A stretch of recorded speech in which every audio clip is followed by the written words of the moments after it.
The screech of brakes cut through the Seattle rain like a knife through silk. Emma Miller's ancient Honda Civic skidded across the slick asphalt, her heart hammering against her ribs as she watched the sleek black Lamborghini materialize out of nowhere. Time seemed to slow as metal met metal with a sickening crunch that would change everything. "No, no, no," Emma whispered, gripping the steering wheel with white knuckles. The smell of burnt rubber filled her nostrils as she sat frozen in her driver's seat, watching steam rise from her crumpled hood. Her hands shook as she fumbled for her phone. The screen showed 3 missed calls from Seattle General Hospital and a text about her mother's medication running out. Again. The rain drummed against her windshield like accusations as she forced herself to step out into the storm. Her scrubs were already soaked through, clinging to her exhausted frame as she approached the pristine Lamborghini. The damage to her car looked catastrophic. The damage to his looked like a barely visible scratch. The driver's door of the Lamborghini opened with the soft whisper of expensive engineering, and Emma found herself face to face with 6 feet of tailored perfection. The man who emerged wore a charcoal Armani suit that probably cost more than her entire year's tuition, his dark hair swept back without a single strand out of place, despite the downpour. When he turned those steel gray eyes on her, Emma felt her breath catch, not from attraction, but from the sheer Arctic chill in his gaze. "Do you have eyes?" His voice was crisp cultured, with just enough edge to cut glass. "Or did you simply skip the part of driver's education where they teach you not to drive, like you're in a demolition derby?" Emma's exhaustion evaporated, replaced by a surge of indignation that burned hotter than the embarrassment flooding her cheeks. "Excuse me, you're the one who came flying out of that intersection like you owned the road." He circled her battered Honda with the predatory grace of a shark examining the damage with cold calculation. "I do own this road, actually. This entire district." His eyes flicked over her rain-soaked scrubs, taking in the faded hospital ID badge, the worn sneakers, the way she clutched her phone like a lifeline. "Though I suppose someone in your position wouldn't be aware of property values in this neighborhood." The condescension in his voice hit Emma like a physical blow. She lifted her chin, meeting his gaze squarely, even as her heart raced. "My position?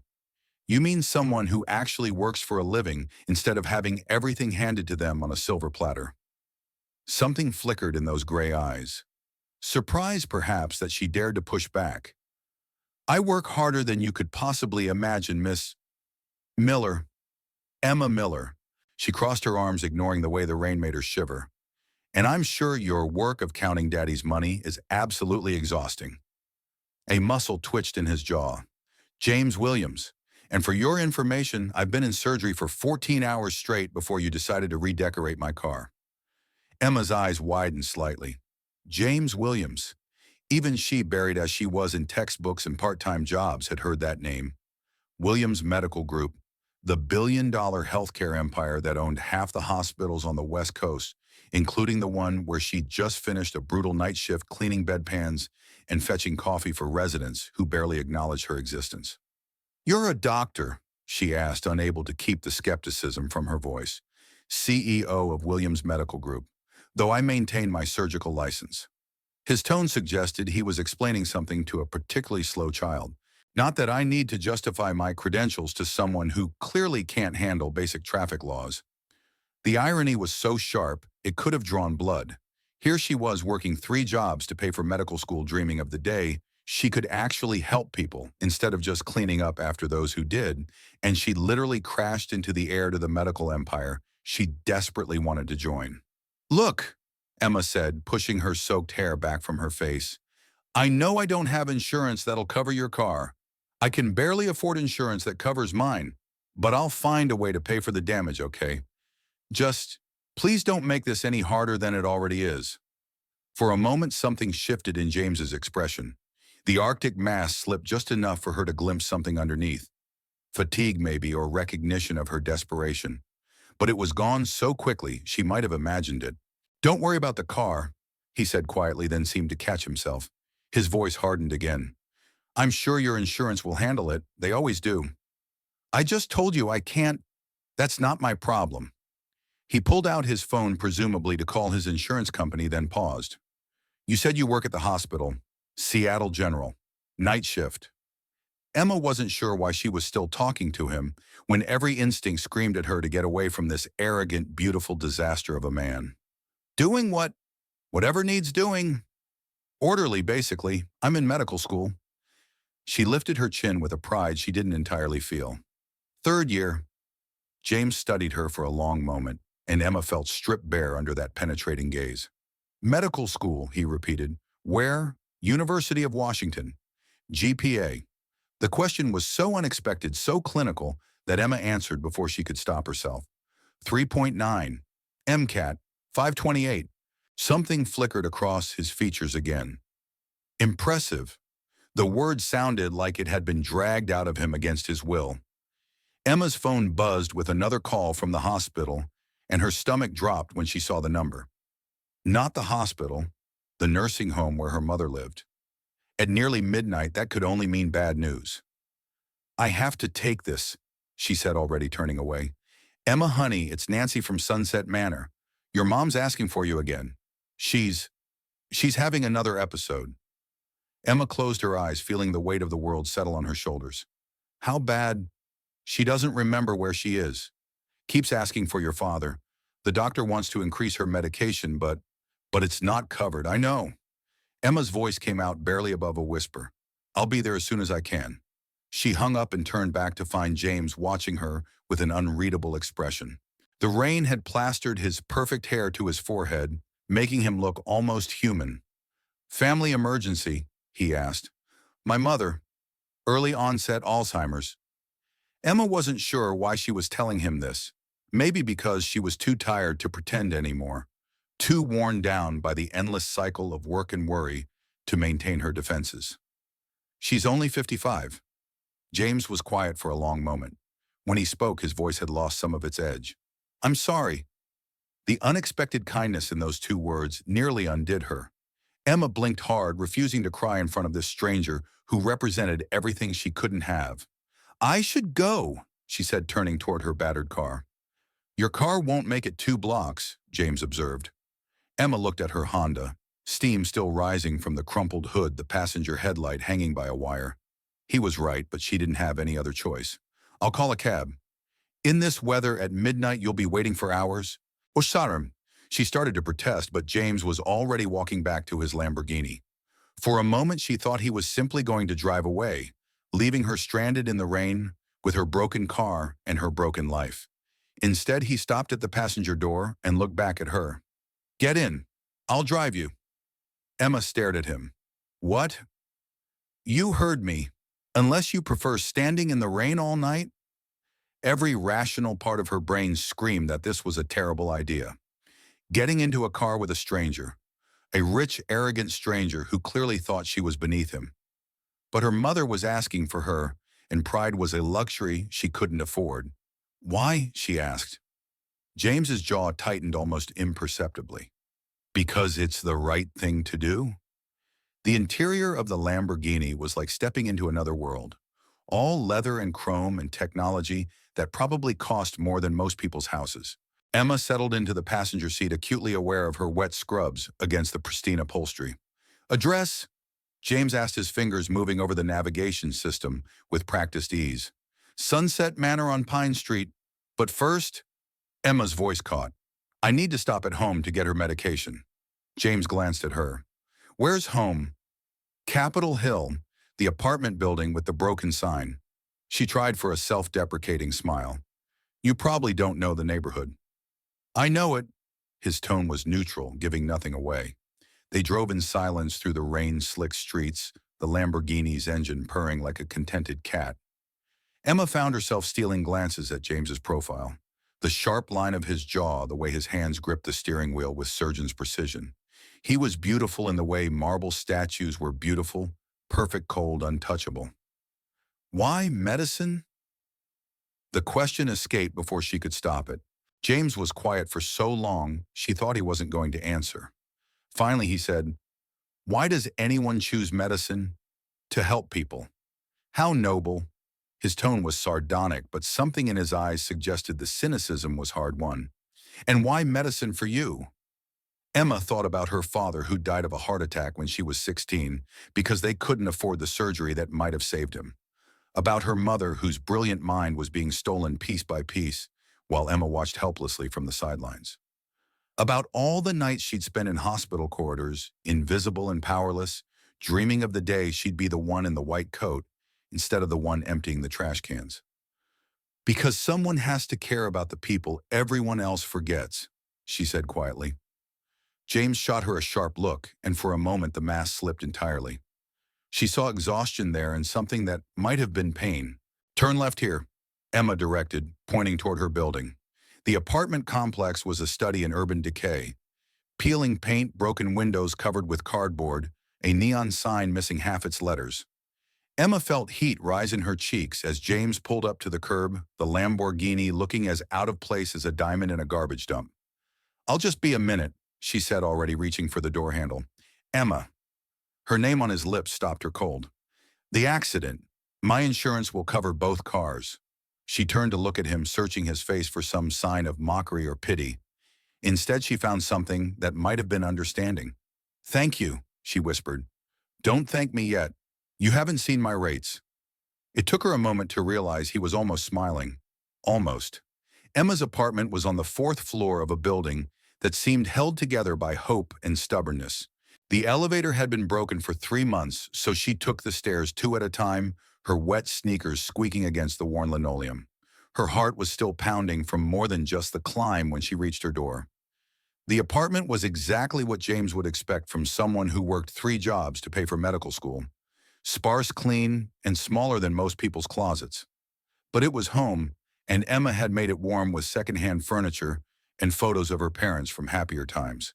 She grabbed her mother's medication from the kitchen counter, checking the dosage one more time, even though she had it memorized. The pills that cost more than her monthly grocery budget, that barely slowed the disease stealing her mother's memories, one synapse at a time.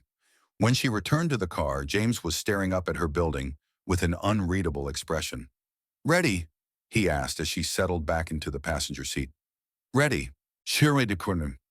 But as they pulled away from the curb, Emma couldn't shake the feeling that she was stepping across some invisible threshold, leaving behind the life she'd known for something entirely different. Something that terrified and thrilled her in equal measure. The Lamborghini sliced through the Seattle night like a shark through dark water, carrying them toward whatever came next. Sunset Manor sat like a tired old woman on the corner of Pine Street, its faded brick facade softened by the relentless Seattle rain. Emma had visited her mother here countless times, but tonight felt different with James Williams's sleek Lamborghini purring in the visitor parking lot like a predator among prey. You don't have to come in, Emma said, her hand hovering over the door handle. The last thing she needed was this arrogant billionaire witnessing her mother's confusion, seeing the full extent of how far the Miller family had fallen. I'll wait here, James replied, but something in his voice made her look back. He was staring at the nursing home with an expression she couldn't quite read, not disgust or impatience, but something rawer, more personal. The night nurse Nancy greeted Emma with tired sympathy. She's been asking for you for 2 hours, honey. Keeps saying she needs to make dinner for your father. Emma's heart clenched.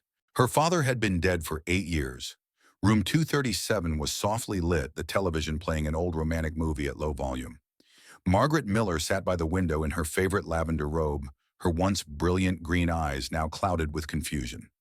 At 55, she should have been in her prime, should have been traveling with Emma's father, should have been planning Emma's graduation from medical school.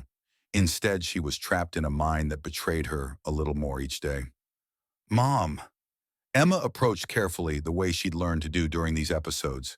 Margaret turned, and for a moment her face lit up with recognition. Emma. Oh, sweetheart, I've been waiting for you. Your father's working late again. You know how he is with that new construction project. I thought I'd make his favorite pot roast, but I can't remember if he likes carrots or not. Emma sank into the chair beside her mother's bed, taking her hand. Margaret's fingers were thin and cold, bearing the wedding ring she still wore religiously. Dad's not coming home tonight, Mom. Remember we talked about this. The confusion that crossed Margaret's face was heartbreaking. But where is he? He always calls if he's going to be late. Always. He can't call anymore, Mom. He died 8 years ago. The heart attack, remember. It was like watching someone's world collapse in real time. Margaret's face crumpled, the grief hitting her as fresh and devastating as the day it happened. Because for her, it was happening for the first time every time. No, Margaret whispered, tears streaming down her cheeks. No, that can't be right. We just had breakfast together this morning. He made me those terrible burned pancakes and laughed when I told him he was a better carpenter than a cook. Emma pulled her mother into her arms, feeling the familiar weight of helplessness settle on her chest.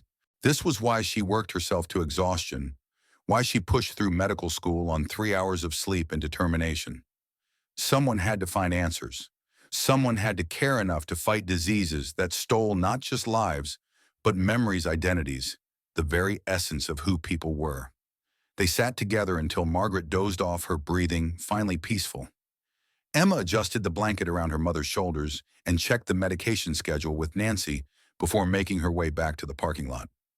James was still there, but he'd gotten out of the car and was standing in the rain, his perfect suit slowly getting soaked. He didn't seem to notice or care. "Everything all right?" he asked as she approached. Emma nodded, not trusting her voice. The emotional whiplash of the evening, the accident meeting James, seeing her mother's confusion, had left her feeling raw and exposed. "She doesn't remember," Emma said finally. "My father's death. She relives learning about it over and over again, like some cosmic joke where the punchline is always grief." James was quiet for a long moment. When he spoke, his voice was softer than she'd heard it all night. "Early onset Alzheimer's is particularly cruel. The patients are young enough to understand what they're losing." There was something in his tone, a knowledge that went beyond textbook learning. Emma looked at him more closely, noting the way his jaw tightened almost imperceptibly. "You sound like you know something about it." "I know something about watching someone you love disappear piece by piece." He turned toward the car, effectively ending the conversation. "Come on, it's late." The drive back to Emma's apartment was quiet, filled with the kind of silence that said more than words could. When James pulled up to her building, Emma expected him to simply drop her off and drive away, returning to whatever gilded world billionaire CEOs inhabited. Instead, he turned off the engine. "The internship program at Williams Medical Group opens applications next week," he said without preamble. Emma's heart skipped. The Williams internship was legendary, the most competitive medical program on the West Coast, with a placement rate at top residencies that was unmatched. It was also notoriously exclusive, preferring candidates from Ivy League schools with impressive family connections. "I know," she said carefully. "I've been planning to apply. The acceptance rate is less than 2%. "I know that too." James studied her profile in the dim light from the street lamp. "What makes you think you have a chance?" The question should have stung, but Emma was too tired for indignation. "Because I want it more than anyone else who'll apply. Because I've worked for everything I have, and I'll work harder than anyone else who gets accepted. And because I understand what it means to really need medicine to matter." Pretty words. "But the program isn't about need or want. It's about excellence." "Then it's lucky I excel at most things I put my mind to." Something that might have been amusement flickered across James's features. "Confident." "Desperate," Emma corrected. "There's a difference." She got out of the car before he could respond, but his voice stopped her at the building's entrance. "Emma," she turned back. "Apply anyway."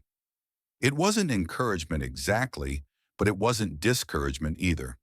Emma watched the Lamborghini disappear into the Seattle night, feeling like she'd just survived her first encounter with a force of nature. 3 days later, Emma was neck-deep in her application essay when her phone rang with an unknown number. "Miss Miller, this is Helen Rodriguez from Williams Medical Group. We'd like to schedule your interview for the internship program." Emma's pen clattered to the floor. "I'm sorry, what I haven't submitted my application yet." "Oh," a pause. "According to our records, you were pre-selected for an interview. Can you come in Friday at 2 p.m.? Pre-selected." Emma stared at her half-finished application, her mind racing. There was only one person who could have made that happen, and the thought both thrilled and terrified her. Friday afternoon found Emma standing outside the gleaming glass tower that housed Williams Medical Group's corporate headquarters. She'd borrowed a suit from her neighbor, too big in the shoulders, too short in the legs, but the best she could do. Her portfolio contained copies of her transcripts, recommendation letters from professors who barely knew her name, and a personal statement that had taken her 4 tries to write without sounding either arrogant or pathetic. The lobby was a testament to wealth and power. Marble floors, soaring ceilings, and original artwork that probably cost more than Emma's entire education. She felt like a fraud in her borrowed clothes, an imposter trying to infiltrate a world that would never truly accept her. The elevator ride to the 47th floor was the longest of her life. Miss Miller, a polished young woman in designer clothing, appeared at her elbow. Mr. Williams will see you now. Emma's steps faltered. James was conducting her interview personally. She'd expected to meet with the program director, maybe a senior resident, not the CEO himself. The walk down the hallway felt like a march to execution. Other employees in expensive suits nodded politely as they passed, their eyes taking in Emma's discount outfit with barely concealed judgment. By the time she reached the corner office, her hands were shaking. James sat behind a desk that could have housed a small family, his attention focused on a stack of papers that Emma realized were copies of her academic records. He looked up when she entered, and for a split second she saw something flicker in his expression. Surprise, maybe, or recognition. Then the professional mask slipped back into place. Miss Miller, please sit. The chairs facing his desk were leather and chrome, designed more for intimidation than comfort. Emma perched on the edge of one, trying to project confidence she didn't feel. I have to say, James began, his voice crisp and professional, your academic record is impressive. 3.9 GPA while working multiple jobs. MCAT scores in the 98th percentile. Glowing recommendations from professors who clearly think highly of your potential. Emma waited for the but. There was always a but. But James continued, leaning back in his chair. This program requires more than just academic excellence.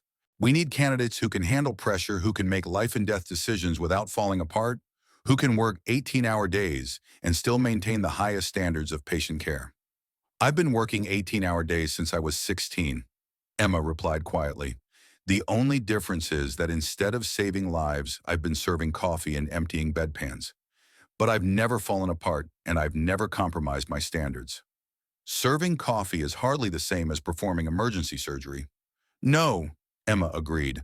But watching someone die because they can't afford treatment teaches you just as much about the stakes. James's eyes sharpened. Explain. Emma took a breath, thinking of her father's face in those final moments in the emergency room, when the doctors had done everything they could, but it wasn't enough because they'd waited too long to seek help they couldn't afford. When you grow up poor, you learn that medicine isn't just about science. It's about hope. It's about being the person who shows up when everyone else has given up. It's about fighting for people who can't fight for themselves. She met his gaze steadily. I think that's more important than where someone went to undergrad or whether their family can afford to donate a new wing to the hospital. And you think our current interns lack that perspective? I think most of your current interns have never had to choose between groceries and textbooks. I think they've never sat in a waiting room for 6 hours because they didn't have insurance. I think they've never watched someone they love suffer because they couldn't afford the best treatment. James was quiet for a long moment, studying her with those penetrating gray eyes. When he spoke, his voice was carefully neutral. The Williams internship program has certain standards, certain expectations. We can't lower the bar simply to accommodate candidates from different backgrounds. The dismissal in his tone hit Emma like a slap. She'd been naive to think their encounter in the rain had meant anything, that he'd seen her as more than just another charity case to feel briefly guilty about. Of course not, she said, standing up. I wouldn't want you to compromise your standards for someone like me. Someone like you. Poor, desperate, not good enough for your ivory tower. James's expression darkened. I never said, you didn't have to. Emma's voice was steady, but fury burned in her chest. You made it clear the night we met. People like me don't belong in people like your world. Thanks for the interview, Mr. Williams. It was very educational. She was halfway to the door when his voice stopped her. The program starts Monday. Emma turned slowly. Excuse me. You're accepted. Contingent on maintaining your current GPA and completing your final year of medical school, You have a place in our internship program. The words hit her like a physical blow. I don't understand. James had risen from his chair, his hands braced on the desk. You wanted to know if you were good enough. You are. But you just said, I said we have standards. I never said you didn't meet them. His voice was clipped professional, but something burned in his eyes. Congratulations, Dr. Miller. Try not to disappoint me. Emma stared at him, searching for some sign that this was an elaborate joke. But James Williams didn't look like a man who made jokes. He looked like a man who just made a decision that surprised even himself. Why? She whispered. For a moment, the mask slipped entirely. She saw exhaustion in his face and something that might have been longing. Because someone has to care about the people everyone else forgets. Her own words thrown back at her.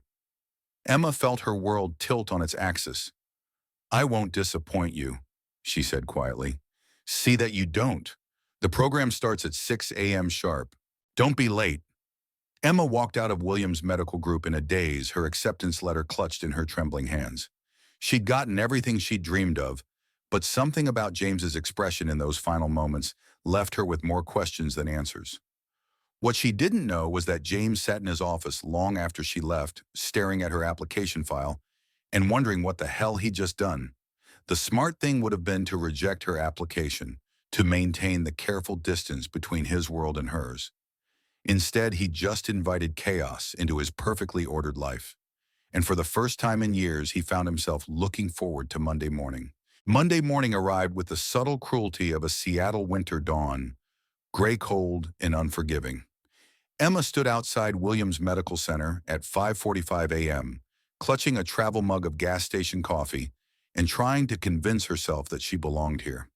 The other interns were easy to spot, perfectly pressed white coats, expensive stethoscopes draped around their necks like jewelry, the casual confidence that came from never having to prove they deserved to be anywhere. Dr. Sarah Chen, the program director, was a small woman with sharp eyes and a voice that could cut through chaos. Welcome to the most demanding year of your lives, she announced to the group of 12 interns gathered in the conference room. Half of you think you're God's gift to medicine. By December, half of you will realize you're wrong. Emma caught sight of James through the glass wall of an adjacent conference room, deep in discussion with other department heads. He looked up briefly, their eyes meeting for a split second across the crowded space before he turned his attention back to whatever crisis required his immediate focus.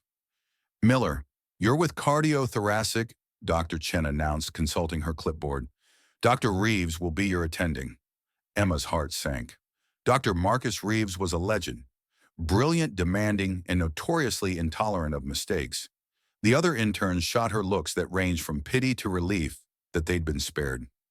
The cardiothoracic wing occupied 3 floors of Williams Medical Center, a gleaming testament to cutting-edge cardiac care.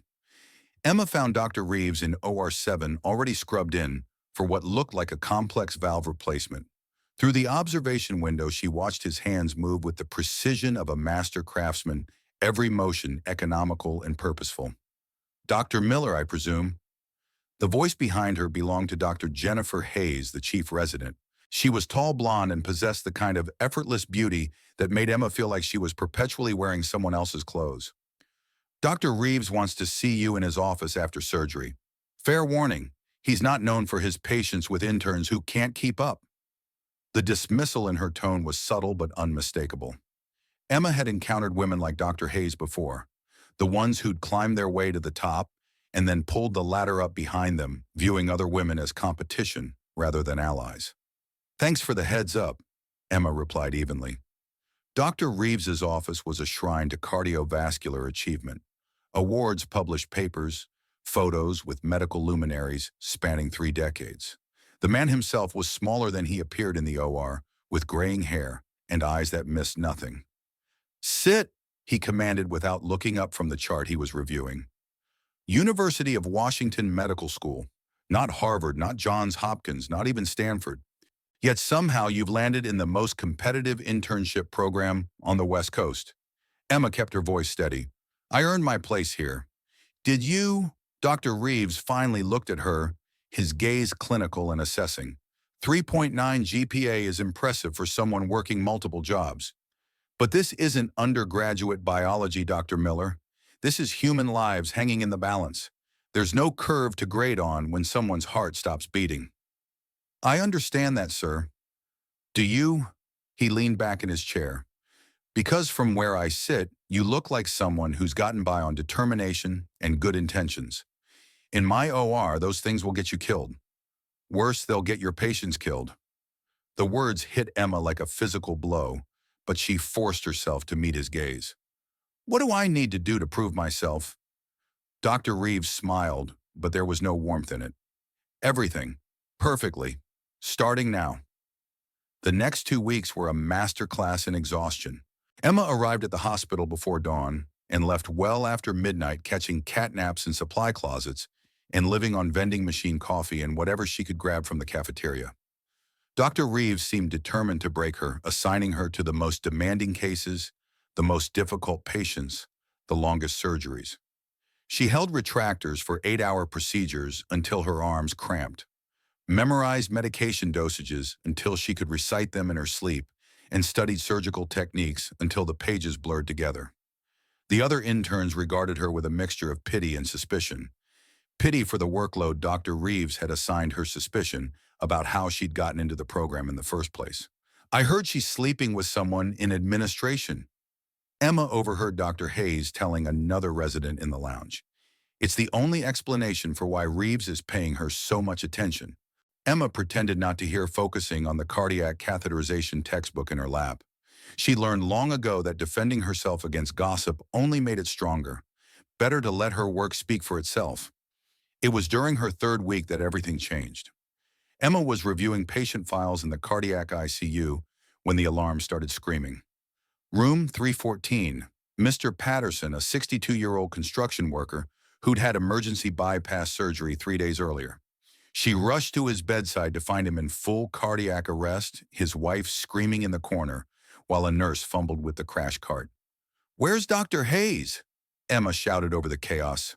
"Surgery," the nurse replied. "Dr. Reeves is in surgery too." Emma looked at the monitor, watching Mr. Patterson's life slip away in real time.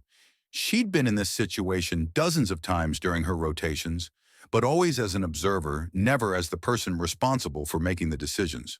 Now there was no one else. "Start compressions," she ordered the nurse, grabbing the defibrillator paddles. "Mrs. Patterson, I need you to step outside." "But he's dying," the woman wailed. "Not on my watch," Emma said with more confidence than she felt. "Nurse Rodriguez, get me 2 milligrams of epinephrine. And call the OR. Tell them we need someone down here now." The next 10 minutes felt like a lifetime. Emma worked with single-minded focus, her hands steady despite the adrenaline coursing through her veins. Compressions, medications, electrical cardioversion. She threw everything she had at the failing heart until finally, miraculously, the monitor showed a steady rhythm. "Sinus rhythm," Nurse Rodriguez breathed. "You did it." Emma sagged against the wall, her scrubs soaked with sweat. It wasn't until she looked up that she realized James Williams was standing in the doorway, watching her with an unreadable expression. "Nice work," he said quietly. Before she could respond, Dr.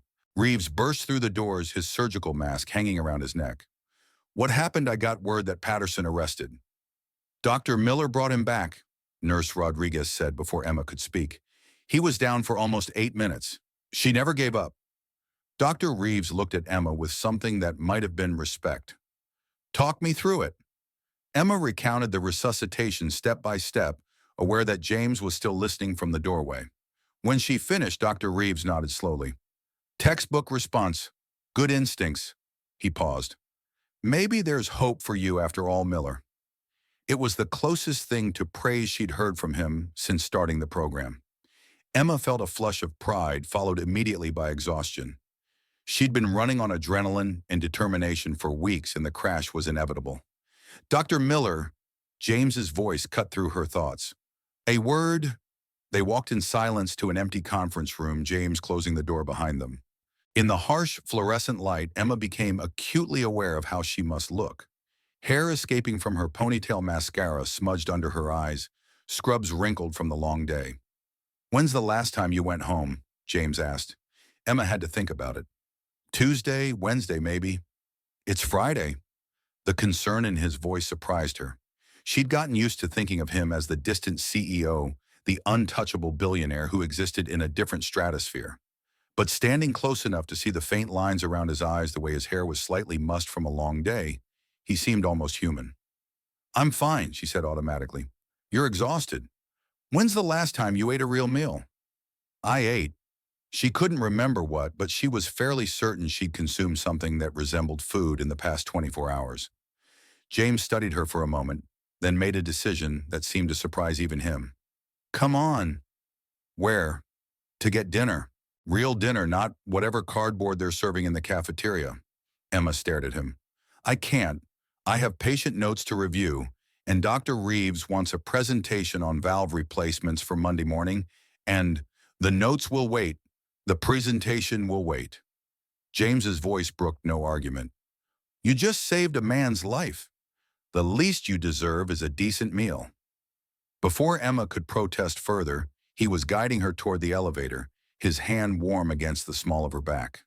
The touch sent an unexpected shiver through her, and she found herself hyper-aware of his proximity, the subtle scent of his cologne mixing with the antiseptic smell of the hospital. The restaurant James chose was nothing like Emma had expected. Instead of some intimidating five-star establishment, it was a small Italian place tucked into a side street, the kind of family-owned restaurant where the owner's mother still made the sauce from scratch every morning. "Mr. Williams," the elderly man behind the counter broke into a genuine smile. "Your usual table, please, Tony." They were seated in a corner booth, dimly lit and surprisingly intimate. Emma felt out of place in her wrinkled scrubs, especially when she noticed the other diners in their evening clothes, but James seemed completely at ease. "You come here often," she observed. "When I need to think. Tony doesn't ask questions, and his wife makes the best osso buco this side of Milan." James gestured to the menu. "Order whatever you want, and don't even think about looking at the prices."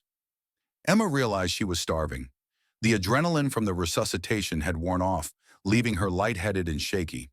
When the food arrived, perfectly prepared pasta with a sauce that tasted like summer, she had to force herself to eat slowly, aware that James was watching her with an intensity that made her self-conscious.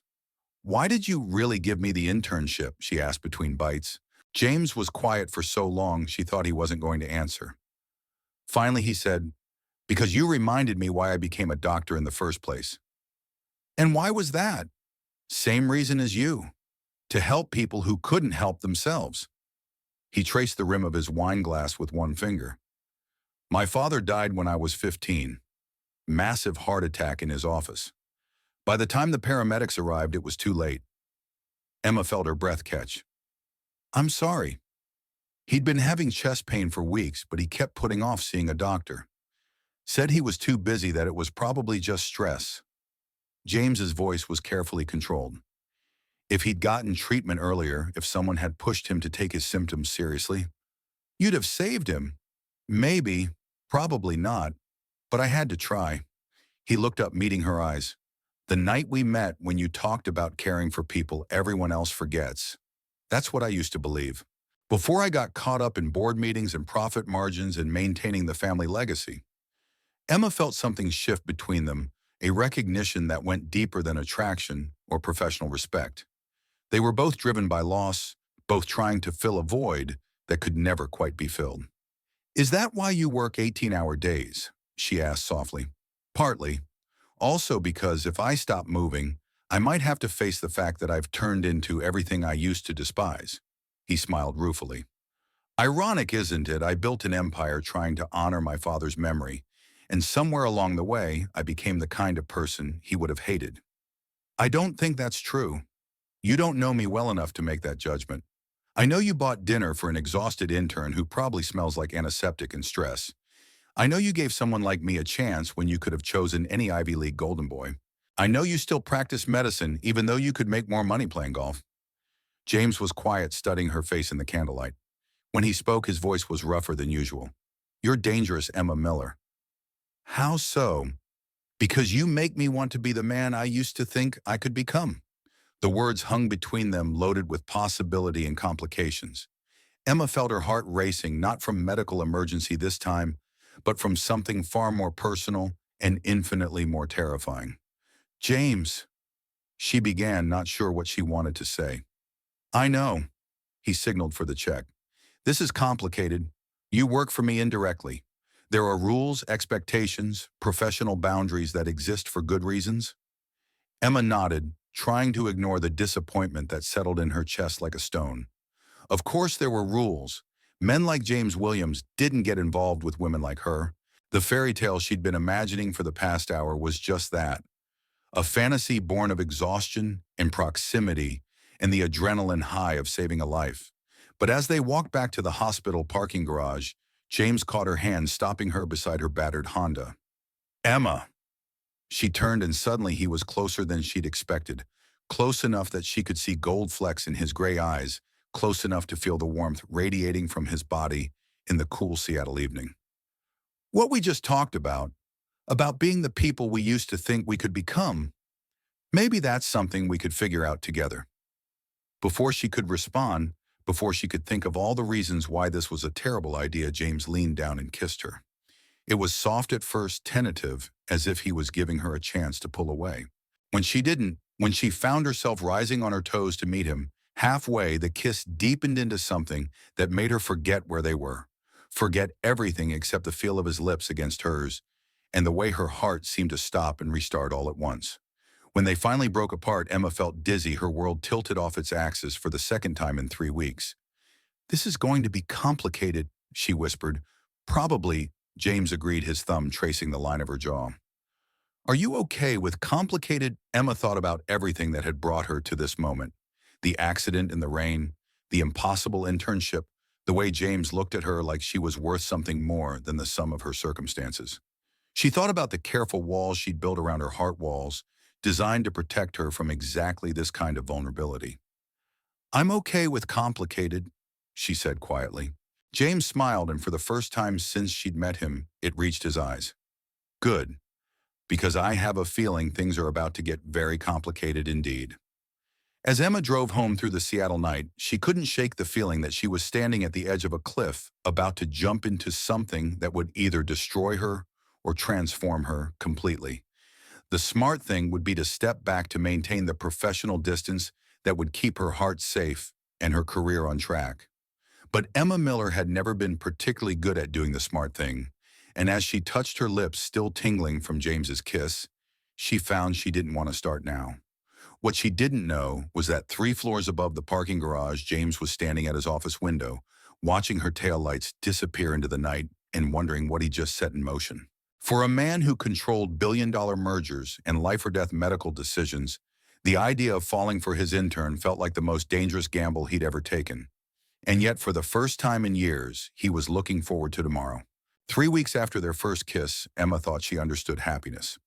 It came in stolen moments between surgeries, in the way James's eyes sought hers, across crowded conference rooms and late-night conversations in his office, when the hospital had settled into its midnight quiet. It came in the way he brought her coffee without being asked, remembered that she took it black because cream was a luxury she'd learned to live without. It came, and then it shattered like glass against marble. Emma was reviewing post-operative notes in the cardiac wing when she heard the clicking of expensive heels against the polished floor. She looked up to see a woman who belonged in magazines, not hospital corridors. Tall, elegant, with the kind of effortless beauty that came from good genes and better cosmetics. Her designer dress probably cost more than Emma's monthly rent, and she wore it with the casual confidence of someone who'd never questioned whether she belonged anywhere. Excuse me, the woman said, her voice carrying the crisp precision of private schools and finishing lessons. I'm looking for James Williams. I'm Victoria Rothschild. Emma's blood turned to ice water. She'd heard that name whispered in the hospital corridors, seen it in the society pages of magazines she couldn't afford to buy. Victoria Rothschild, pharmaceutical heiress socialite, and according to the Seattle Times, the woman most likely to become the next Mrs. James Williams.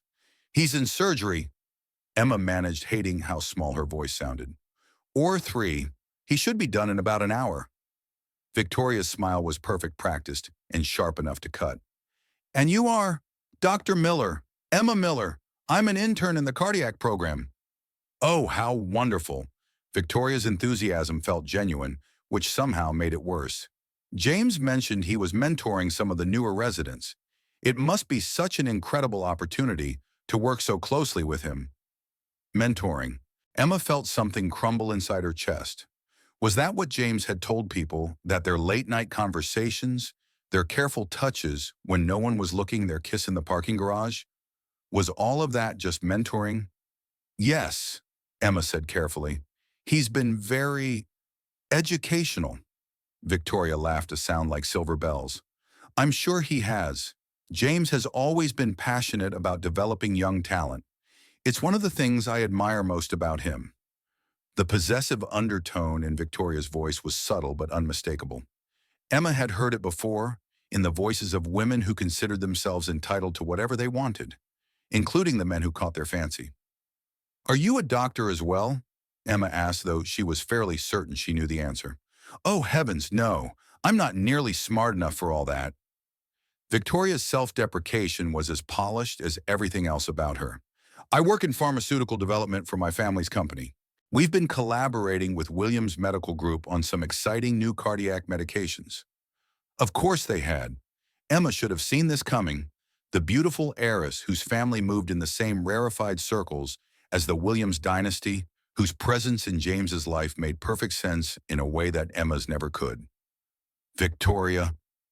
James's voice cut through Emma's spiraling thoughts. He stood at the end of the hallway, still in surgical scrubs, his hair disheveled from the OR cap. When he saw Victoria, something flickered across his face. Surprise followed quickly by what might have been resignation. Darling! Victoria moved toward him with practiced grace, rising on her toes to kiss his cheek, in a gesture that was intimate enough to stake a claim, but appropriate enough for a hospital corridor. I was in the neighborhood and thought I'd surprise you. Emma watched James's response, searching for some sign that this woman's presence disturbed him as much as it did her. Instead, she saw only the carefully neutral expression he wore during difficult board meetings. Victoria, I wasn't expecting you. I know. I should have called first, but Daddy wanted me to discuss the new trial protocols with you, and I thought it would be more fun to do it over dinner. Victoria's hand remained on James's arm, her touch casual and familiar. Unless you're too busy, Emma felt invisible standing 3 feet away while they conducted their conversation as if she didn't exist. She started to retreat, but James's voice stopped her. Victoria, I'd like you to meet Dr. Emma Miller. She's one of our most promising interns. Promising intern. Not the woman he'd kissed until she forgot her own name. Not the person he'd shared his deepest fears with over pasta and candlelight. Just another intern under his supervision. We've already met, Victoria said warmly. Dr. Miller was just telling me how much she's learned working with you. James looked at Emma then, and she saw something in his eyes that might have been an apology. But it was gone so quickly she couldn't be sure. Dr. Miller is exceptionally talented, James said carefully. She'll make an excellent physician. The professional distance in his voice was like a physical blow. Emma felt heat rise in her cheeks, partly from humiliation and partly from anger. 3 weeks ago, this man had told her she made him want to be better. Now he was discussing her like she was a promising stock investment. I should get back to my rounds, Emma said, proud that her voice remained steady. Nice meeting you, Ms. Rothschild. She walked away with measured steps, fighting the urge to run. Behind her, she heard Victoria's laugh again, heard James agreeing to dinner at some restaurant Emma could never afford to set foot in. By the time Emma reached the supply closet she'd claimed as her unofficial hideout, her hands were shaking. She sank onto a box of medical supplies and tried to make sense of what had just happened. Had she imagined the connection between herself and James? Had she read too much into stolen glances and careful touches? Maybe she was just another charity case he felt guilty about, another project to make himself feel better about his privileged life. The door opened and Emma looked up to find Dr. Hayes standing in the doorway, her expression unreadable. So, the chief resident said, closing the door behind her. Victoria Rothschild. Emma said nothing, not trusting her voice. Beautiful, isn't she? And smart, despite what she says about herself. PhD in biochemistry from Harvard, actually. Her family's company holds patents on half the cardiac medications we use. Each word felt like a needle under Emma's skin. I'm sure they're very compatible. Oh, they are. Their families have been friends for decades. Mrs. Williams has been planning their wedding since Victoria was in prep school. Dr. Hayes studied Emma's face with clinical interest. I suppose someone should have mentioned that to you. It's not my business who Mr. Williams dates. Isn't it? Dr. Hayes moved closer, her voice dropping to a conversational whisper. Come on, Emma. We both know you've been spending an unusual amount of time in his office lately. Late-night consultations, private dinners. People talk. Emma's heart hammered against her ribs. I don't know what you're implying. I'm not implying anything. I'm stating facts. You're playing a dangerous game, and you're going to lose. Men like James Williams don't end up with women like you. They marry women like Victoria Rothschild and keep women like you as diversions. The word hung in the air like poison. Emma stood up, meeting Dr. Hayes' gaze squarely. Is there something specific you need, Dr. Hayes? Because I have patients to check on. Just some friendly advice. From one woman to another. Dr. Hayes smiled, but there was no warmth in it. Don't mistake kindness for something more than it is. You'll only end up hurt. After Dr. Hayes left, Emma sat in the supply closet for another 10 minutes trying to rebuild the walls around her heart that James had so carefully dismantled. She'd been naive to think their story could end any differently. Fairy tales were for people who could afford happy endings. That evening, Emma threw herself into her work with single-minded determination. She reviewed case files until her eyes burned, practiced suture techniques until her fingers cramped, studied cardiac procedures until the words blurred together on the page. If she kept moving, kept thinking about medicine instead of the way James had looked at Victoria Rothschild, maybe she could convince herself that none of it mattered. She was alone in the cardiac ICU at nearly midnight when James found her. He stood in the doorway, still wearing the expensive suit he'd changed into for dinner, looking like he belonged in boardrooms and country clubs instead of sterile hospital corridors. Emma! She didn't look up from the chart she was reviewing. Mr. Williams, how was dinner? We need to talk. About what my performance as an intern, because I think my patient outcomes speak for themselves. James stepped into the room, closing the door behind him. About Victoria. About what you saw today. I saw you with your girlfriend. Fiancée, I'm not really sure what the appropriate term is. Emma finally looked at him, proud of how steady her voice remained. Congratulations, by the way. She's lovely. She's not my girlfriend or my fiancée. She seems to think otherwise, and so does everyone else in this hospital. James ran a hand through his hair, messing up the perfect styling. It's complicated. No, it's really not. Emma set down her pen and faced him fully. You're James Williams. You date women like Victoria Rothschild. You don't get involved with women like me. I understand that now. You don't understand anything. Then explain it to me. The words came out sharper than Emma intended, all her hurt and confusion bleeding through her professional facade. Explain why you kissed me 3 weeks ago, like it meant something, then introduced me to your girlfriend as your promising intern. Because if I'd introduced you as anything else, it would have destroyed your career before it started. James's voice was rough with frustration. Do you have any idea what the board would do if they knew about us? What the other attendings would say? You'd be dismissed within a week. So this is about protecting me. This is about protecting both of us. Emma laughed, but there was no humor in it. Right, because your reputation would be so damaged by being associated with someone like me. That's not what I meant, and you know it. Why? Because from where I'm standing, it looks like you're embarrassed by whatever this is between us. It looks like you'd rather pretend it never happened than deal with the complications. James was quiet for a long moment, and when he spoke, his voice was carefully controlled. Victoria's family company is our biggest pharmaceutical partner. The research we're doing together could revolutionize cardiac care. The board expects a certain level of cooperation. Cooperation. Emma felt something die inside her chest.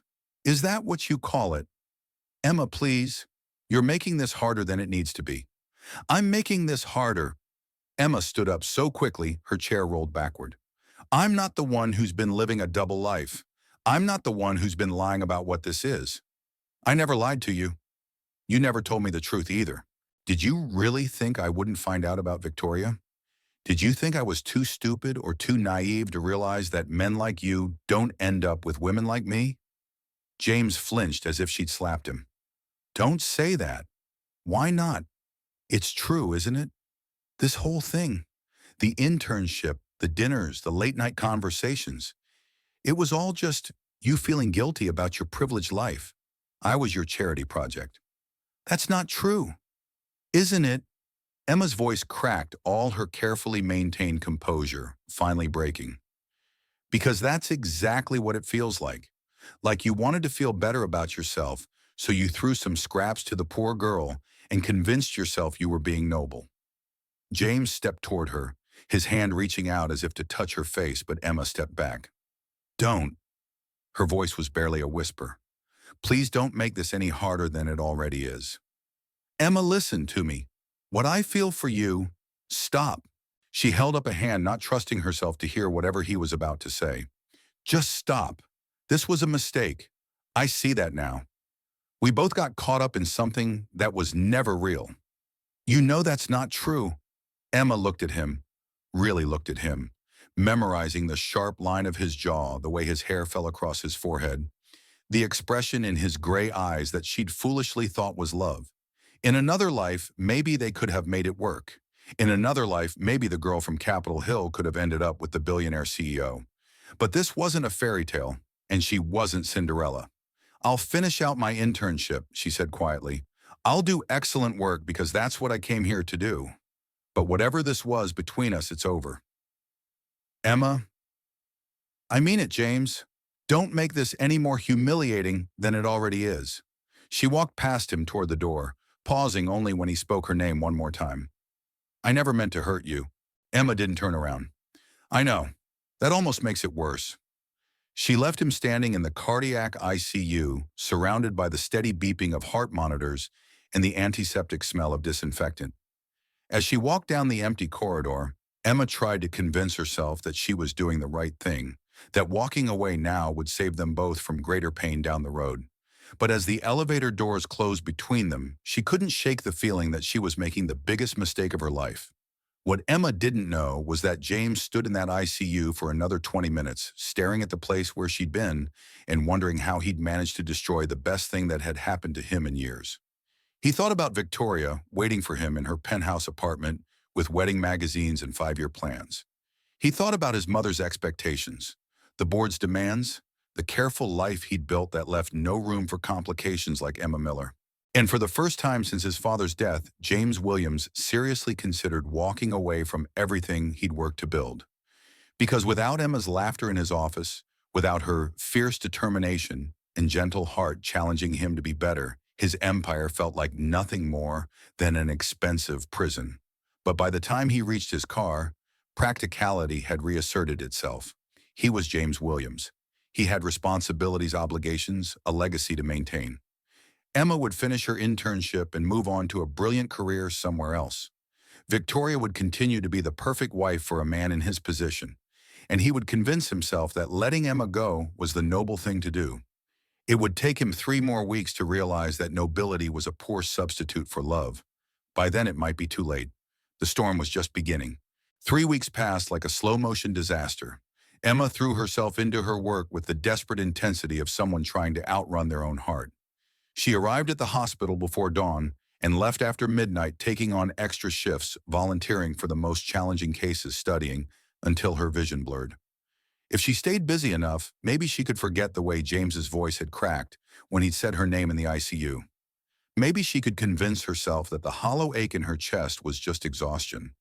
The strategy might have worked if James hadn't made it impossible to avoid him entirely. He seemed to be everywhere, consulting on her cases, appearing in the cardiac wing at odd hours, his presence a constant reminder of what she'd lost. He never tried to speak to her privately again, maintaining the professional distance she demanded, but Emma caught him watching her sometimes with an expression that made her chest tight. Victoria, meanwhile, had become a regular fixture at the hospital. She appeared at least twice a week, always impeccably dressed, always carrying some excuse about pharmaceutical protocols or research collaborations. She was unfailingly polite to Emma, treating her with the kind of condescending kindness that wealthy women reserved for their charitable projects. Dr. Miller, Victoria's voice rang across the cafeteria one Tuesday afternoon. How lovely to see you. James was just telling me about your excellent work on the Morrison case. Emma looked up from her wilted salad, to find Victoria approaching with a lunch tray that looked like it belonged in a five-star restaurant. Even the hospital cafeteria seemed to improve its offerings when Victoria Rothschild was present. It was a team effort, Emma replied evenly. Oh, don't be so modest. James says you have real instincts for cardiac surgery. He thinks you'll make an excellent addition to the program next year. Victoria settled into the chair across from Emma with fluid grace. Speaking of next year, have you given any thought to where you'd like to do your residency? The question was casual, but Emma heard the underlying message. Victoria was asking, when Emma planned to leave, how soon she'd be out of the picture permanently. I haven't decided yet, Emma said carefully. Well, I'm sure someone with your talents will have lots of options. The cardiac program at Johns Hopkins is supposed to be excellent. Or maybe something on the East Coast. I hear Boston has wonderful opportunities for residents. Emma set down her fork, her appetite gone. I appreciate the suggestions. Of course, I just think it's important for young doctors to get diverse experience. See different parts of the country work with different people. Victoria's smile was perfectly warm and perfectly calculated. Don't you think it would be limiting to stay in one place too long? Before Emma could respond, a commotion erupted near the emergency department entrance. Through the cafeteria windows, Emma could see paramedics rushing a patient through the automatic doors, the urgency of their movements suggesting a critical case. Emma's pager buzzed simultaneously with Victoria's gasp of recognition. Oh my God, Victoria breathed. That's Eleanor Williams, James's mother. Emma was already moving her personal issues forgotten in the face of medical emergency. She reached the trauma bay just as the paramedics were transferring Mrs. Williams to the hospital gurney. The elderly woman was unconscious, her skin gray, and mottled vital signs critically unstable. What do we have? Dr. Reeves appeared at Emma's shoulder, his expression grim. 72-year-old female found unconscious in her home by housekeeping staff, the lead paramedic reported. Possible massive MI, blood pressure dropping, irregular heart rhythm. She's been down for at least 20 minutes. Emma's medical training kicked in, overriding everything else. Mrs. Williams might hate her, might have spent weeks plotting to keep her away from James, but right now she was just a patient who needed help. Get her to OR2, Dr. Reeves ordered. Call Williams immediately. Emma, you're with me. The next 4 hours were a blur of controlled chaos. Mrs. Williams had suffered a massive heart attack followed by cardiac arrest. The surgery was complex, delicate, requiring every ounce of skill Dr. Reeves possessed. Emma found herself in the role of primary assist, her hands steady as she helped repair the damaged coronary arteries that had nearly killed James's mother. Through the observation window, she could see James pacing in the surgical waiting area, still wearing his suit from whatever meeting he'd left to rush to the hospital. Victoria sat beside him, one perfectly manicured hand resting on his arm, in a gesture of comfort and support. Clamp, Dr. Reeves said quietly, and Emma responded instantly, their movements synchronized by months of working together. How's it looking? She asked. Better than I expected. You did good work identifying the source of the bleed. If we'd been 5 minutes later, he didn't finish the sentence. They both knew how close it had been. When they finally emerged from surgery, James was waiting in the corridor, his face drawn with exhaustion and worry. For a moment, his eyes met Emma's across the space, and she saw gratitude there, raw and unguarded. She's stable, Dr. Reeves announced. The surgery went well, but the next 24 hours will be critical. We'll know more once she wakes up. James sagged against the wall, relief evident in every line of his body. Thank you, he said, his voice hoarse. Both of you. Dr. Miller was instrumental in the surgery. Dr. Reeves said, shooting Emma a look that might have been pride. She identified the complications that saved your mother's life. James looked at Emma again, and this time she couldn't look away. Thank you, he said quietly, the words carrying weight beyond professional gratitude. Just doing my job, Emma replied, but her voice was soft. Victoria appeared at James's side, slipping her arm through his with practiced ease. Darling, you should get some rest. There's nothing more you can do tonight. I'm staying, James said firmly. I want to be here when she wakes up. Then I'll stay with you. Victoria's voice carried the absolute certainty of someone who'd never been denied anything she wanted. We'll get through this together. Emma watched the domestic tableau with a familiar ache in her chest. This was James's real life. Victoria's unwavering support, the assumption that they would face crises as a unit, the comfortable intimacy of people who belonged in each other's worlds. I should check on the other patients, Emma said, starting to turn away. Emma, James's voice stopped her. Could I speak with you for a moment, privately? Victoria's grip on his arm tightened almost imperceptibly, but she maintained her gracious smile. Of course. I'll just go get us some coffee. They walked to an empty conference room, the same one where they'd had their first real conversation months ago. James closed the door and leaned against it, suddenly looking older than his 28 years. I don't know how to thank you, he said finally. You don't need to thank me. Any surgeon would have done the same thing. No, they wouldn't have. Not for her. Not given how she's treated you. James's voice was quiet, heavy, with something that might have been shame. I know what she said to you. About the money, the threats about your career. I know what she's been doing. Emma felt her chest tighten. James, she told me after the surgery, she was terrified she was going to die, and she confessed everything. The $100,000 she offered you to leave me alone. The calls she made to medical schools trying to damage your reputation. The way she's been working with the board to have your internship terminated. The words hit Emma like physical blows. She suspected Mrs. Williams disliked her, but this level of active sabotage was breathtaking in its cruelty. Why are you telling me this? Emma asked. Because I'm done. James's voice was stronger now, filled with a determination she hadn't heard in weeks. I'm done with the expectations, the manipulation, the way everyone in my life thinks they have the right to control who I love. Emma's heart stuttered. James, I love you. The words came out raw, desperate, like he'd been holding them back for too long. I love your determination, your compassion, the way you fight for people who can't fight for themselves. I love that you see patients as people instead of profit margins. I love that you make me want to be the man I thought I could become, instead of the one everyone expects me to be. Emma felt tears spring to her eyes, but she forced herself to stay strong. It doesn't matter. Nothing's changed. Victoria is still perfect for you. Your mother still hates me. The board still expects you to marry within your social class. Then maybe it's time I stopped caring what other people expect. You can't mean that. James stepped closer, his eyes fierce with conviction. I've spent my entire life trying to live up to my father's legacy, trying to be the son he would have wanted. But you know what he would have wanted most for me to be happy? For me to find someone who challenges me, who makes me better, who loves me for who I am instead of what I represent. James, please don't do this to yourself, to us. We both know how this ends. Do we? He reached out his hands, framing her face with infinite gentleness. Because I'm looking at the woman who just saved my mother's life despite everything she's done to hurt you. And I'm looking at someone who has more integrity and compassion in her little finger than most people have in their entire bodies. And I'm thinking that maybe love matters more than what other people think. Emma felt her resolve cracking the walls she'd so carefully rebuilt beginning to crumble. What about Victoria? What about your family's expectations? Victoria deserves someone who loves her completely, not someone who's been settling for what looks right on paper. And my family, James's jaw tightened. My family will have to learn to accept my choices.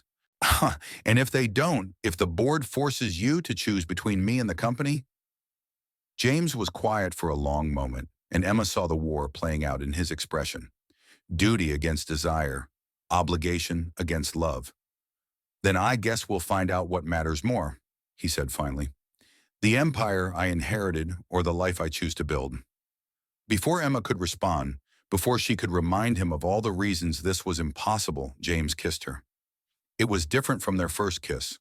Less tentative, more desperate, like he was trying to pour months of suppressed emotion into a single moment.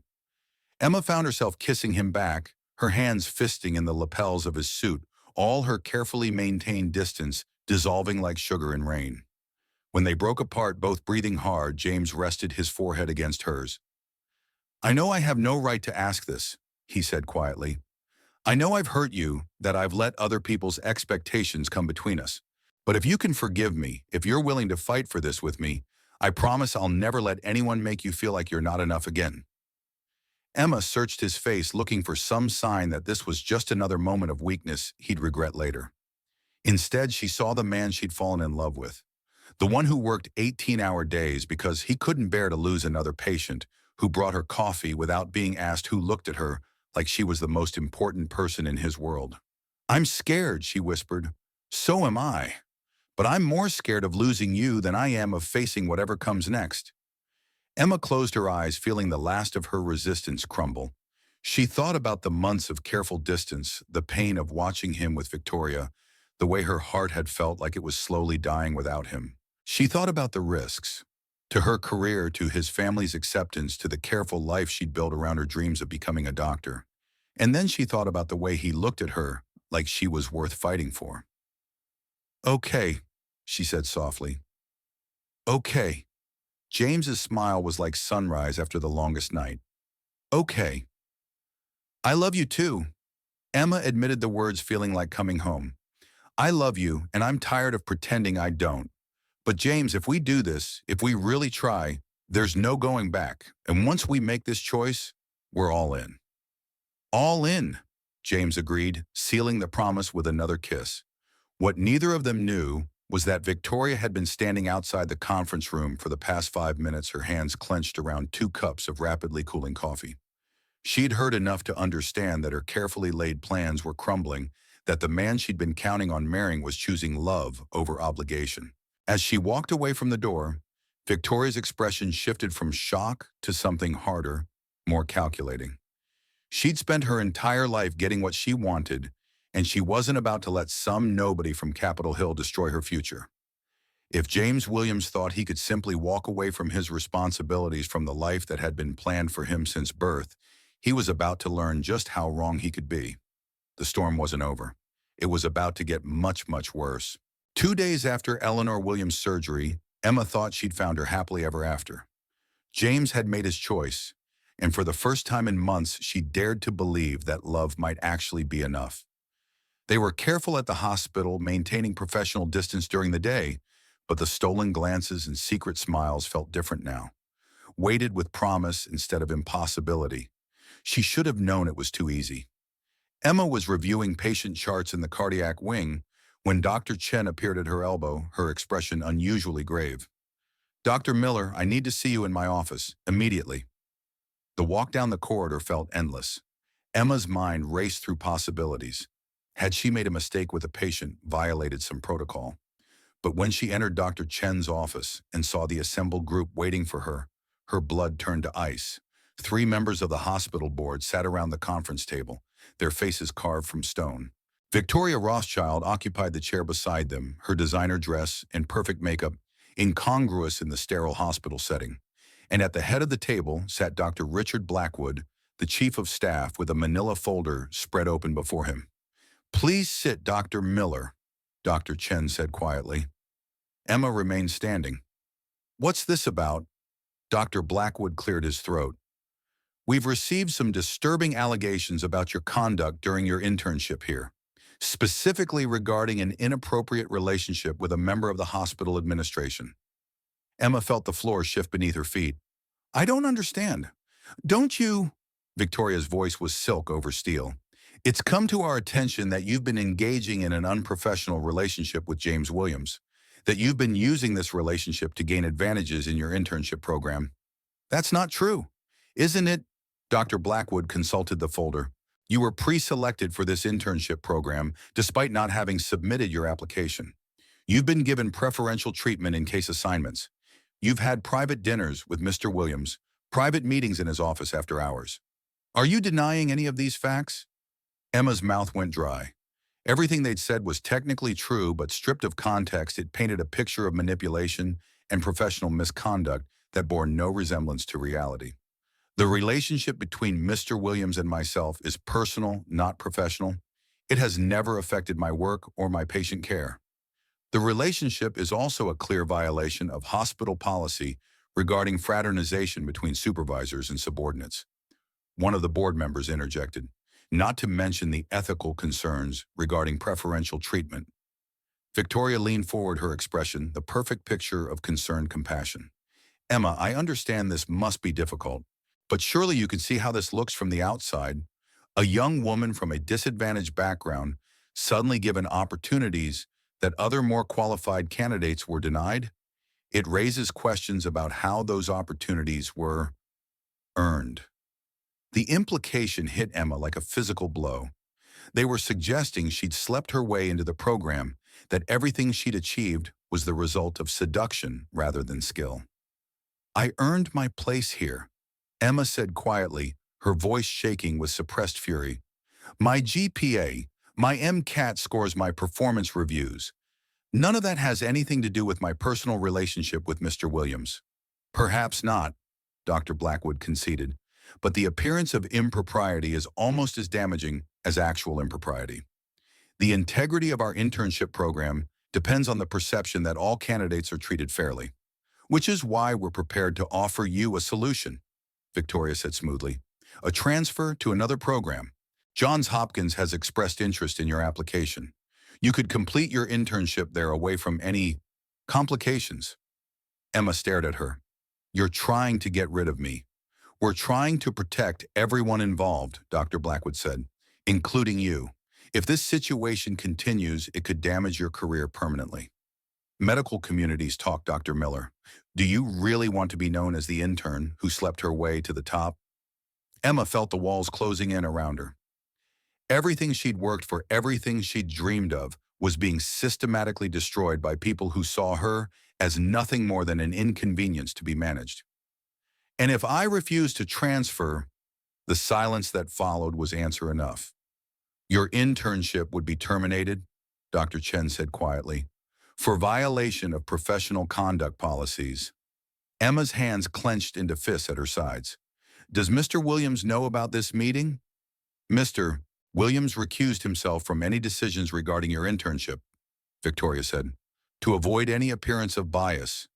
Very professional of him, don't you think?" The betrayal hit Emma harder than all the threats combined. James had promised to fight for them, had sworn he wouldn't let anyone make her feel like she wasn't enough.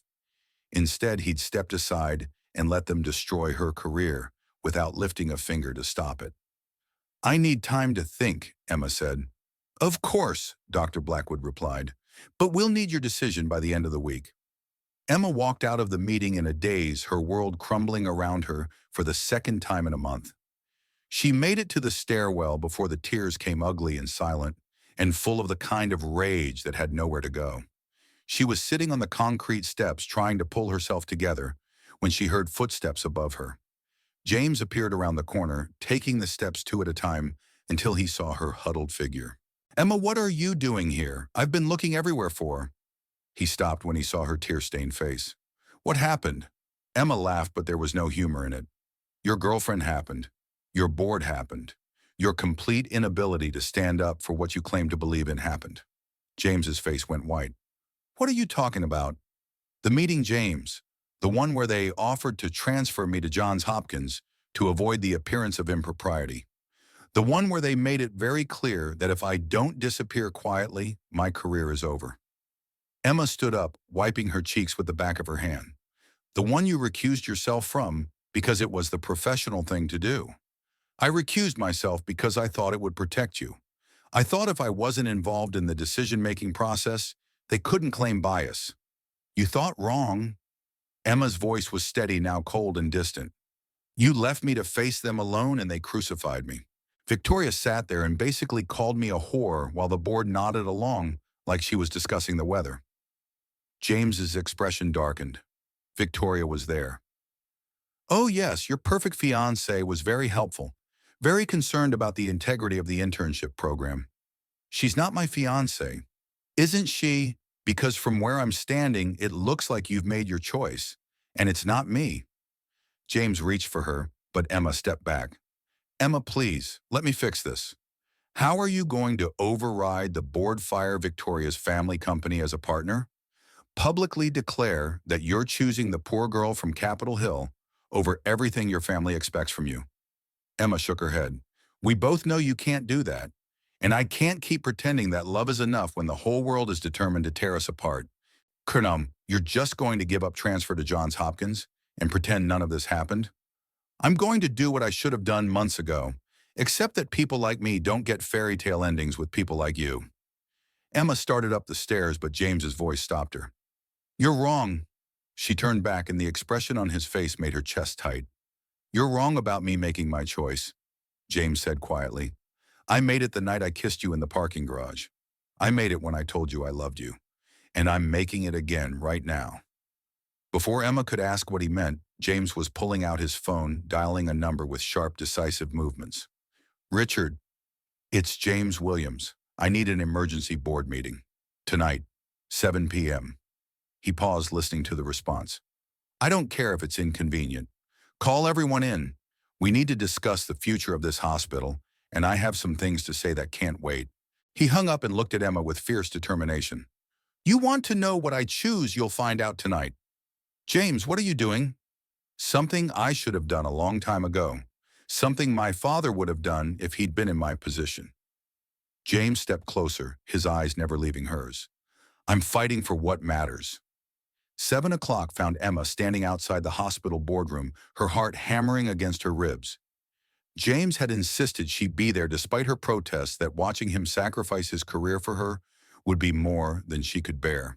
Through the glass walls, she could see the assembled board members, Victoria, sitting beside Dr. Blackwood like she belonged there, and James standing at the head of the table with the kind of commanding presence that made it clear why he'd built a billion-dollar empire before his 30th birthday. Ladies and gentlemen, James began, his voice carrying clearly through the room. I called this meeting to address the situation regarding Dr. Emma Miller and the allegations that have been made about her internship. Emma held her breath. Let me be very clear about something, James continued. Dr. Miller is one of the most talented physicians I've ever had the privilege to work with. Her acceptance into this program was based entirely on merit. Her performance has been exemplary. Any suggestion otherwise is not only factually incorrect, it's insulting to her abilities and to the integrity of our selection process. Victoria shifted in her seat, her perfect composure beginning to crack. Furthermore, James said, his gaze moving around the table, the allegations regarding our personal relationship are accurate. I am in love with Dr. Miller and she with me, but that relationship has never affected her professional performance or the quality of care she provides to our patients. Emma felt tears spring to her eyes, but these were different from the ones she'd shed in the stairwell. These were tears of recognition of seeing someone she loved stand up for what was right, regardless of the cost. Now, James continued, his voice growing harder. I understand that some of you have concerns about the appropriateness of this relationship. You're worried about appearances, about what the medical community might think, about whether it compromises the hospital's reputation. He paused, letting his gaze rest on each board member in turn. So let me give you something else to worry about. As of tonight, I'm resigning from my position as CEO of Williams Medical Group. The room erupted in shocked murmurs. Victoria went completely white, her carefully maintained composure finally shattering. You can't be serious, Dr. Blackwood sputtered. I'm completely serious. I've spent the last 10 years building this empire, trying to honor my father's legacy. But somewhere along the way, I forgot what he actually valued most. Integrity, compassion, standing up for people who couldn't stand up for themselves. James's voice softened slightly. Dr. Miller reminded me of those values. She made me want to be the man my father raised me to be, not just the businessman I thought I needed to become. James, please. Victoria stood up, her voice desperate. You're making a mistake. Think about everything you're throwing away. Think about us, about the future we planned together. James looked at her with something that might have been pity. Victoria, we never had a future together. You know that as well as I do. What we had was an arrangement that looked good on paper, but had nothing to do with love. Love, Victoria's voice cracked. You're throwing away everything for nobody who happened to catch your attention? James, be realistic. This infatuation will fade, and then what, you'll have destroyed your life for nothing. She's not a nobody, James said quietly, but his voice carried to every corner of the room. She's a brilliant physician who works 18-hour days to help people who can't afford the best care. She's someone who saved your life, Mother. He added, looking at Eleanor Williams, who had been discharged that morning and was sitting in the corner of the room, despite knowing how much you hated her. She's someone who has more integrity in her little finger than most people have in their entire bodies. Eleanor Williams had been silent throughout the meeting, but now she spoke, her voice still weak from surgery, but clear enough to be heard. James is right. Every head in the room turned toward her. I've spent the last 48 hours thinking about what Dr. Miller did for me. Eleanor continued slowly. She saved my life knowing full well that I'd been trying to destroy her career. That level of compassion, of professionalism, it's exactly what we need more of in medicine. She looked at Emma through the glass wall, and Emma saw something in the older woman's eyes that might have been respect. I've made mistakes, Eleanor said. I let my prejudices and my fears about protecting our family's reputation cloud my judgment.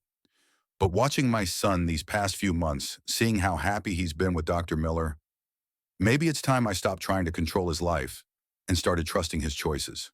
Victoria stood frozen, watching her carefully constructed plans crumble around her. This is insane. You're all insane. James, your father built this company for you. You can't just walk away. I'm not walking away, James said calmly. I'm changing direction. There's a difference. He turned back to the board. I'll be stepping down as CEO, but I'd like to propose that Williams Medical Group take a new approach. Instead of focusing solely on profit margins, let's focus on patient care. Let's expand our charity programs, open more clinics in underserved communities, make sure that quality healthcare isn't a luxury only the wealthy can afford. And who's going to run this newly philanthropic version of the company? Dr. Blackwood asked skeptically. I am, Eleanor Williams said, surprising everyone. I've been removed from company operations for too long. It's time I remembered what my husband actually built this company to accomplish. Emma watched through the glass as the meeting continued, as plans were made and futures restructured. But she couldn't hear the details anymore. Couldn't focus on anything except the way James had looked when he'd said her name, the absolute certainty in his voice when he'd chosen her over everything else. When the boardroom finally emptied, James found her in the hallway, still leaning against the wall in shock. So, he said, stopping in front of her with a smile that made her heart skip, how do you feel about dating an unemployed former CEO? Emma stared at him. James, what have you done? I've chosen you, completely, publicly, irrevocably. He reached out, tucking a strand of hair behind her ear. No more hiding, no more letting other people's expectations come between us. Just us figuring out how to build a life together.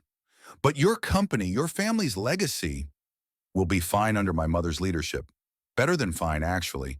She's got 40 years of healthcare experience and a renewed sense of purpose. James cupped her face in his hands. Emma, I spent 10 years trying to be the son I thought my father wanted. But you know what he actually wanted? For me to be happy. For me to find someone who challenges me to be better, who makes me want to change the world instead of just profiting from it. Emma felt tears sliding down her cheeks again. Are you sure, are you absolutely sure this is what you want? I've never been more sure of anything in my life. James leaned down, resting his forehead against hers. I love you, Emma Miller. I love your strength, your compassion, your stubborn refusal to compromise your values for anyone. I love the way you make me want to be worthy of you. You already are worthy of me, Emma whispered. You just proved that. James smiled, and Emma thought it was the most beautiful thing she'd ever seen. So what do you say, Dr. Miller? Want to help me figure out how to save the world? Emma stood on her toes and kissed him, pouring months of suppressed emotion into the contact. When they broke apart, she was laughing through her tears. I think I can manage that, Mr. Williams. 6 months later, Emma stood in the chapel of Seattle General Hospital, wearing a simple white dress that had cost less than one of Victoria's scarves, but made her feel like a princess. The ceremony was small, just close friends, James's mother, who had become an unexpected ally, and the medical staff who had become their chosen family. But it was perfect. As James slipped the ring onto her finger, Emma thought about the night they'd met, about the collision that had changed everything. She thought about the months of struggle and heartbreak, the times when it had seemed impossible that two people from such different worlds could make it work. And she thought about the choice James had made in that boardroom, the way he'd stood up and declared that love mattered more than expectations, that integrity was more valuable than inheritance. I love you, Mrs. Williams, James whispered as they were pronounced husband and wife. I love you too, Doctor. Williams, Emma replied, because James had returned to medicine full-time, working alongside her in the expanded charity clinics that were now Eleanor Williams's passion project. As they kissed to seal their marriage, Emma realized that fairy tales weren't about princes and paupers finding each other despite impossible odds. They were about two people choosing to build something beautiful together, no matter what the world threw at them. And sometimes, just sometimes, they did get to live happily ever after. The collision had been worth it. All of it had been worth it. For this moment, for this man, for this love that had transformed them both into better versions of themselves. It had all been worth it. Outside the chapel windows, Seattle sparkled in the afternoon sun, and Emma Miller Williams smiled as she stepped into the rest of her life, hand in hand with the man who had chosen her over everything else. Their worlds had collided, and from the wreckage they had built something extraordinary, something that would last forever.